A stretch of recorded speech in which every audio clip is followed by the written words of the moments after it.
Estamos de volta para a Comissão Executiva, estamos a olhar para o setor da energia, a opinião de António Gomes Mota, diretor da ISCTE Business School, também Nuno Ribeiro da Silva, professor do ISEG e Alexandre Mota Pinto, advogado. Nuno, uma das questões importantes e que muitas vezes está em cima da mesa, não sei se da melhor forma, é ver um pouco o estigma de que os preços em Portugal da energia são bem mais elevados relativamente àquilo que é a concorrência, nomeadamente em Espanha. Isto é assim, é verdade que isto acontece?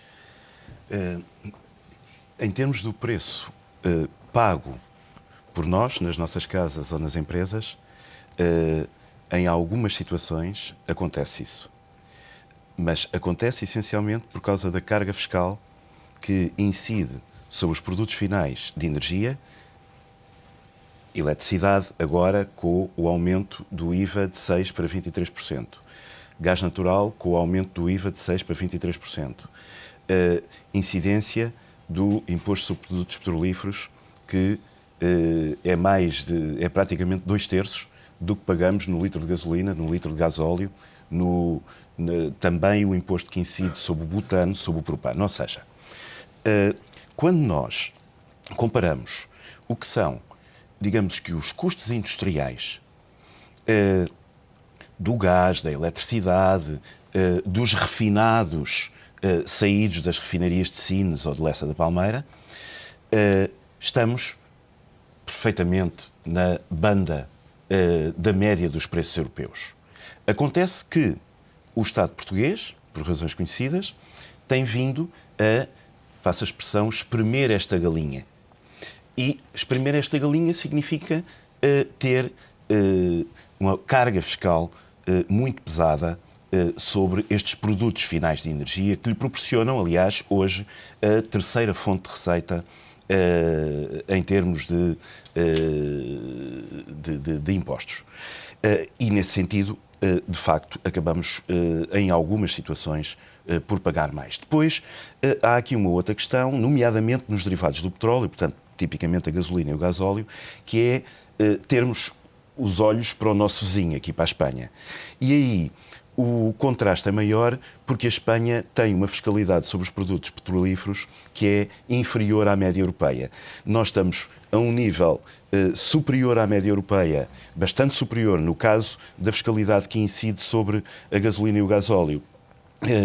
Teremos a terceira, quarta fiscalidade dos 27, e a Espanha tem a quarta ou quinta mais baixa dos 27. E, portanto, esse contraste evidencia-se. Ou seja, claramente aquilo que há em termos de desfazamento é uma questão fiscal e não em termos industriais. Não é uma questão industrial. Nós não temos, em termos do operador principal, Galp, relativamente às empresas espanholas, às outras empresas europeias, não tem nenhuma ineficiência marcante e, aliás, o enorme investimento que a Galp está a fazer neste momento, já concluído no caso de Lessa e que está a prosseguir em Sines, de sofisticação das refinarias da Galp, mais competitivo tornará, digamos, o custo industrial a que a Galp consegue pôr a gasolina ou o gasóleo e outros derivados do petróleo, mas sobretudo estes dois grandes, na rua, digamos, antes de impostos. O caso da EDP, o próprio caso da empresa onde eu trabalho, da Endesa, que também é produtora em Portugal, têm custos de produção, seja de eletricidade, seja de derivados de petróleo, seja no caso, inclusivamente, do gás natural. E no gás natural nós temos custos um pouco mais elevados, sobretudo por duas razões. Porque há déficit de liberalização do mercado, há que relevá-lo. E isso impede uma maior concorrência. E, portanto, necessidade de uma maior concorrência nesse setor, claramente, mas também não é negligenciável o facto de Portugal ser o último país que entrou no gás natural na Europa. Ou seja, os enormes investimentos, muito capital, que é um setor muito capital intensivo, de estruturação do país para ter acesso ao gás natural, são investimentos jovens, portanto, que estão a ser pagos, estão a ser amortizados e ainda não temos uma escala de mercado extraordinária, porque somos novos entrantes no setor do gás natural. Rui, deixa-me só acrescentar uma nota que eu acho muito interessante, sobretudo quando se fala do preço dos combustíveis. É um tema que é muito frequentemente politizado, muito mediático, e de facto muitas pessoas falam do tema sem o conhecer verdadeiramente.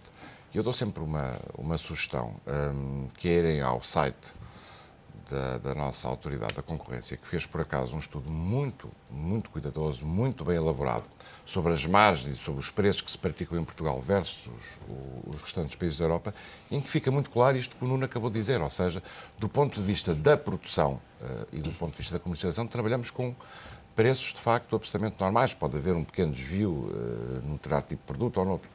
O problema da fiscalidade é que enviesa por completo a comparação dos preços finais.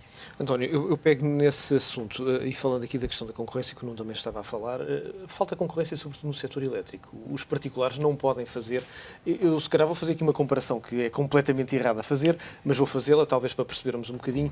É diferente no setor elétrico, nós não podemos escolher o consumidor, corrija-me se estou errado, tal como há uns anos não era possível escolher o operador de telefone e hoje podemos trocar de operadores de telefone de um dia para o outro ou no próprio dia. Mas isso não é inteiramente verdade. Aliás, o Nuno conhece muito melhor o setor do que eu, e nós estamos a dar passos largos de liberalização no sentido de cada vez mais possibilitar aos consumidores, às empresas, no fundo a todos aqueles que, de uma forma geral, consomem energia, essa possibilidade de escolha.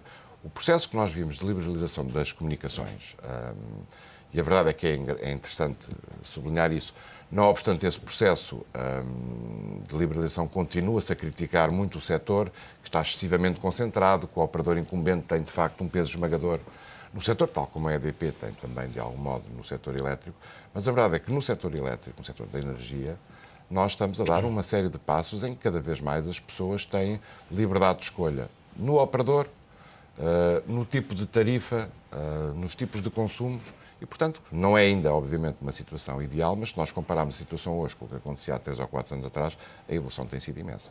Nuno, partilha desta opinião? No caso do setor elétrico,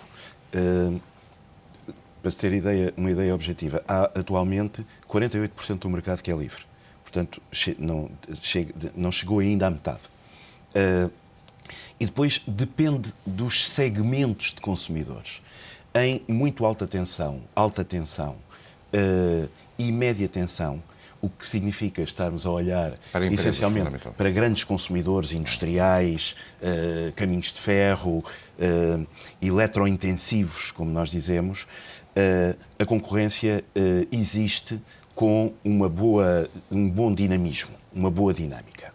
Depois, para os segmentos das baixas tensões, o que apanha pequenos negócios, serviços, restaurantes e as nossas casas, aí de facto ainda há muito por fazer.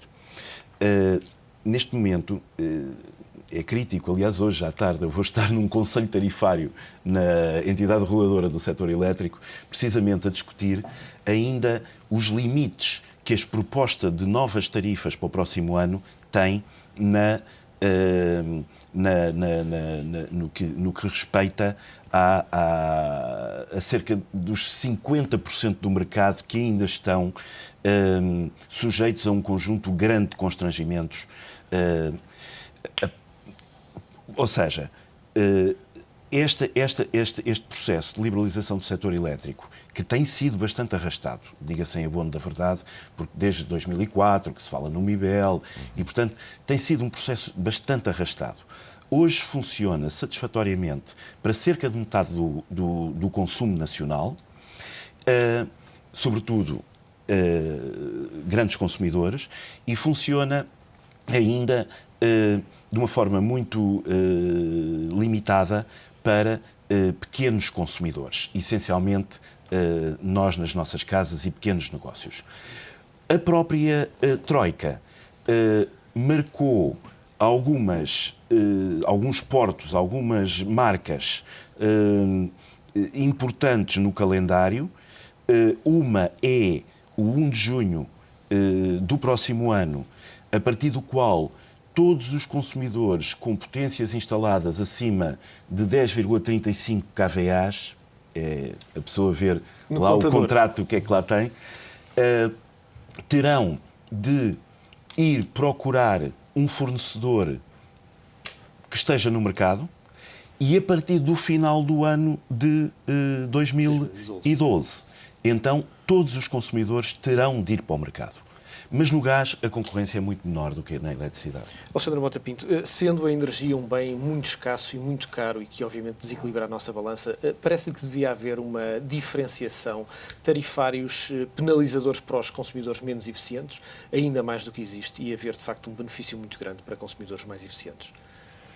Eu penso que sim, quer dizer, isso no fundo tem a ver com um outro problema, enfim, da nossa fatura energética que, portanto, tem a ver com o lado da procura. Enfim, temos que aumentar a nossa eficiência energética. Existe, aliás, um plano nacional de eficiência energética com uma série de medidas que vão desde transportes, enfim, penso que são os maiores consumidores de energia, são os transportes rodoviários. Exatamente.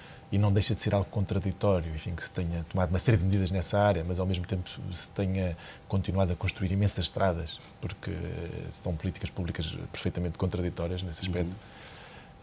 Com os edifícios do Estado, um dos aspectos era que os edifícios do Estado deviam ser todos submetidos a uma auditoria. Uma coisa que às vezes mete impressão realmente em Lisboa é vemos, às vezes já à noite, edifícios do Estado com as luzes ligadas e nós ficamos com a ideia que muitas vezes não está lá ninguém. E uma coisa que, por exemplo, já acontece muito nos edifícios privados é que a partir de uma série... Isto acontece, por exemplo, no meu escritório, a partir de uma certa hora, a luz cai.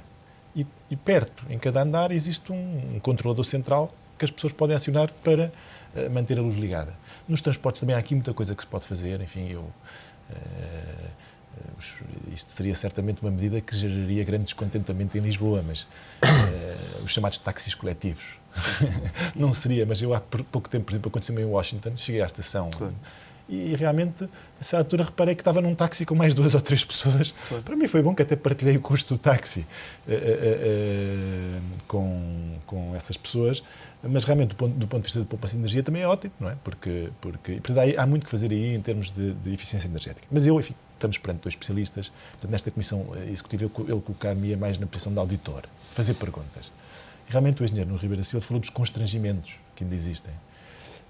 E eu perguntaria, no fundo, esses constrangimentos resultam exatamente de quê? São constrangimentos físicos?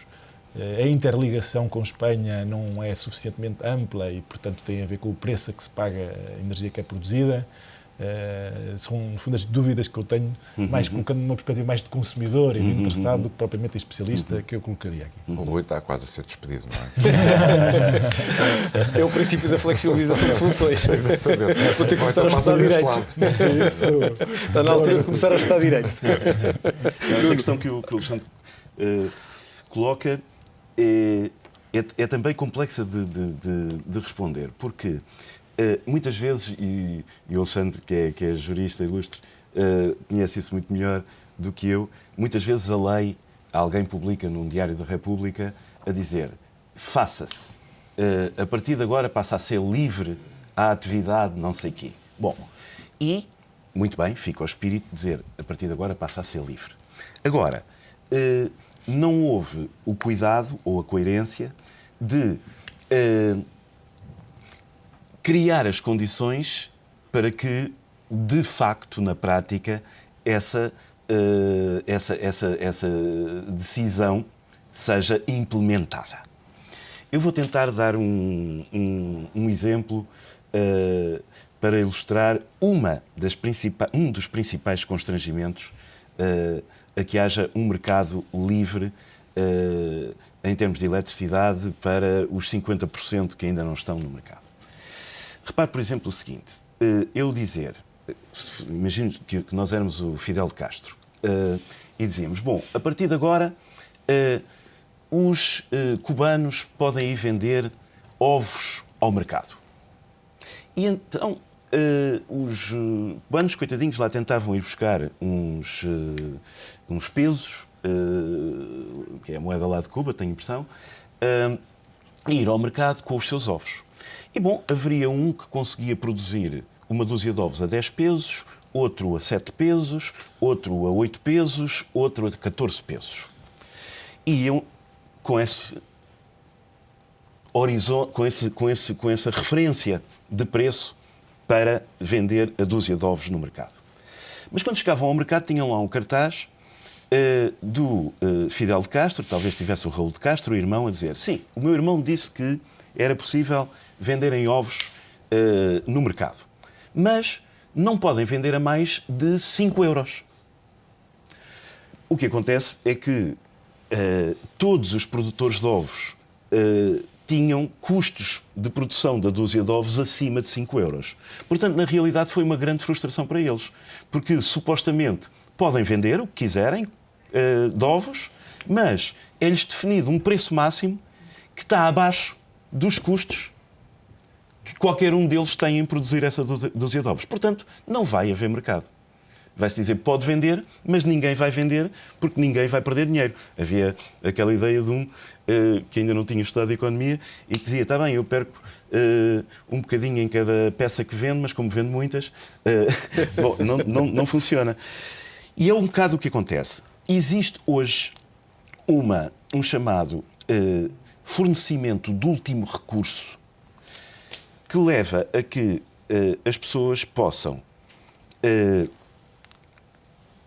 solicitar um abastecimento elétrico, que é só a EDP que pode fazer, a uma determinada tarifa. Tarifa que não paga os custos do sistema e, por isso, se gera déficit tarifário. Temos 2.000 milhões de euros que vamos ter que pagar. Eu costumo dizer, quando uma criança em Portugal nasce, sendo nós 10 milhões, é dada à luz e leva logo um carimbo da luz a dizer, deves 200 euros. Não é? Porque devemos 2.000 milhões que vamos ter que pagar. Ou seja, eu digo assim, tu, consumidor doméstico, podes ir comprar eletricidade a um único fornecedor hoje legitimado no mercado para esse segmento, que é a EDP, a um valor de 50, que é um valor abaixo do custo. O custo anda à volta de 60. E diz assim, mas a EDP vai à falência? Não, porque esse diferencial entre os 50 e os 60 vai a uma dívida do sistema elétrico, que se há de pagar. A questão é quando é que vai ser paga. Exatamente. Ou seja, portanto, na realidade, o que o Alexandre perguntava, eu não posso ir... Isso é um constrangimento tarifário, portanto, é o que... É um custo tarifário, mas que de facto não permite a mim, Endesa ou outro operador de ir oferecer a 50, porque eu primeiro não beneficio desse mecanismo de ir, o chamado CUR. Mas não devia haver, de facto, um mecanismo que oferecesse esse diferencial e compensasse fora das próprias empresas. E esse é o fito que a Troika também pôs. Dizer assim, bom, não pode haver tarifas subsidiadas. Há um problema, claro que a eletricidade é um bem essencial para as pessoas e, sim senhora, aí cria-se uma tarifa social que vamos todos subsidiar, como fazemos para a Segurança Social, o que for. Há uma tarifa social que, em princípio, serão elegíveis 700 mil clientes em Portugal, 700 mil contratos em Portugal. E depois haverá uma de mercado, por isso. Exatamente. E depois haverá de mercado. Nós temos mesmo isso ou seja, não tem sentido. E repare-se, não tem sentido que o António, que o Alexandre, que o Rui estejamos a consumir eletricidade subsidiada. E é o que acontece neste momento. Nas nossas casas, estamos a consumir eletricidade subsidiada.